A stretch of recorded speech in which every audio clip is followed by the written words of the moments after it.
అధ్యక్ష అధ్యక్ష తలసాని శ్రీనివాస్ అధ్యక్ష, మీ ద్వారా లెజిస్లేటివ్ అఫైర్స్ మినిస్టర్ గారు డిప్యూటీ సీఎం గారిని రిక్వెస్ట్ చేస్తున్నా అధ్యక్ష. అంటే సభ సాంప్రదాయాల ప్రకారం నడవాలా? ఇప్పుడు మీ సభ్యులు మాట్లాడి మీ మీ మీ సభ్యులు ఇప్పుడు మీ ఇద్దరు సభ్యులు మాట్లాడినారు అధ్యక్ష. గవర్నర్ గారి అడ్రస్ మీద ఈరోజు సెషన్ అంతా నడవాలి అని మీరు అవకాశం ఇచ్చారు అధ్యక్ష.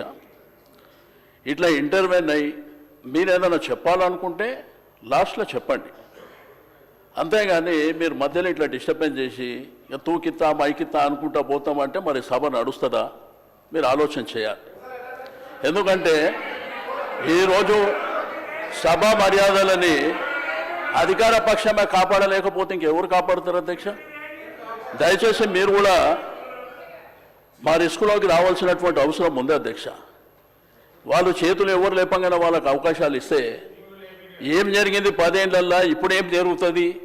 ఓకే, మాట్లాడతారు, జగదీష్ రెడ్డి గారు మాట్లాడుతున్నారు, వారికి అవకాశం వారు కంప్లీట్ అయిన తర్వాత మీరు మాట్లాడితే మాట్లాడుకోండి, అంతేగాని మధ్యలో డిస్టర్బెన్స్ చేసుకుంటా మీరు రాసుకొని వారు ఏమి మాట్లాడినో దాంట్లో మీరు రిప్లైలు ఇవ్వండి. అట్లా కాకుండా ప్రతిసారి మధ్యలో అంటే సభ నడవదు అధ్యక్ష. ఎందుకంటే మళ్ళీ వాళ్ళు మాట్లాడతారు, మళ్ళీ మేము మాట్లాడతామంటాము, మళ్ళీ మిగిలిన సభ్యులు మాట్లాడతామంటే అనవసరంగా సభ నడవదు అధ్యక్ష. దయచేసి సభ మర్యాదల ప్రకారం నడవాలనుకున్నప్పుడు మీరు తప్పకుండా మీరిద్దరు మాట్లాడినరు, మేమేమన్నా అన్నామా, మేమేమన్నా అవకాశం అడిగినామా, వాళ్ళు చెప్పిండ్రు. ఎందుకంటే ప్రభుత్వం సైడ్ నుంచి వాళ్ళు చెప్పిండ్రు, మా సైడ్ నుంచి కూడా గతంలో మేము ఏం చేసినాము, ఇప్పుడు మీరేం చేస్తున్నారు, భవిష్యత్తులో ఏం చేయాలనేటువంటిది మేము అడుగుతున్నాం, చెప్పాలి.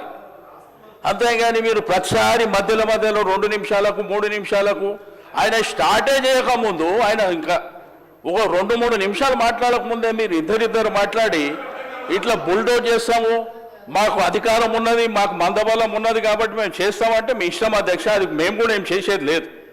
ఎందుకంటే మీరు ఇదే విధంగా జరిగితే మమ్మల్ని రమ్మంటారా రావద్దంటారా మీరే చెప్పాలి. ఎందుకంటే ఇట్లా చేసుకుంటూ పోతే కరెక్ట్ కాదు అధ్యక్ష. కాబట్టి దయచేసి నేను గౌరవ శాసనసభ వ్యవహారాల మంత్రి గారికి, డిప్యూటీ సీఎం గారికి రిక్వెస్ట్ చేస్తున్నా, మీరు దయచేసి మీరు మీ సభ్యులని తప్పకుండా మాట్లాడేటువంటి అవకాశం అందరికీ ఉంటుంది. కాబట్టి ఆర్డర్ ప్రకారం మాట్లాడేటువంటి కార్యక్రమాన్ని మీరు నిర్వహించాలని చెప్పి నేను రిక్వెస్ట్ చేస్తున్నా. సభ్యులు తలసాని శ్రీనివాస్ యాదవ్ గారు అంటే ఏలనేని గౌరవము, మరి వారు సీనియర్ శాసనసభ్యులు, కానీ ఎవరికంటే వాళ్ళకి నేను ఇవ్వలేదు. గవర్నర్ ప్రసంగం పైన ఆది శ్రీనివాస్ గారు మాట్లాడినరు, మా ఈ సభ విప్పు, అందుకే వారికి అవకాశం ఇచ్చిన. తర్వాత మంత్రి గారు అడిగితే మంత్రి గారికి ఇచ్చిన. నా రిక్వెస్ట్ కూడా మీతో ఒకటే, ప్రతిపక్షాలకు గవర్నర్ ప్రసంగం పైన మాట్లాడితేనే మంచిది. డీవియేషన్ అయితే తప్పకుండా అక్కడికి వెళ్ళి ప్లీజ్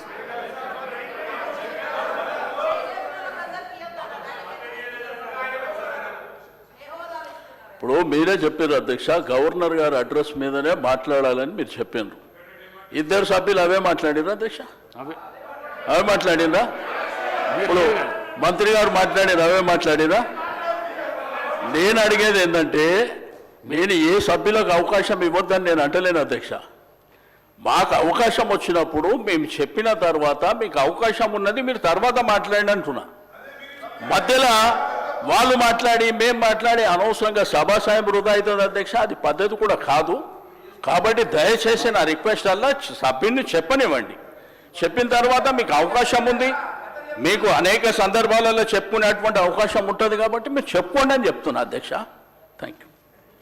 అధికార పక్షం మాట్లాడకుండా ఉండాలంటే మీరు డీవియేషన్ కాకుండా గవర్నర్ ప్రసంగం పైనే జగదీశ్వర్ రెడ్డి గారు అధ్యక్ష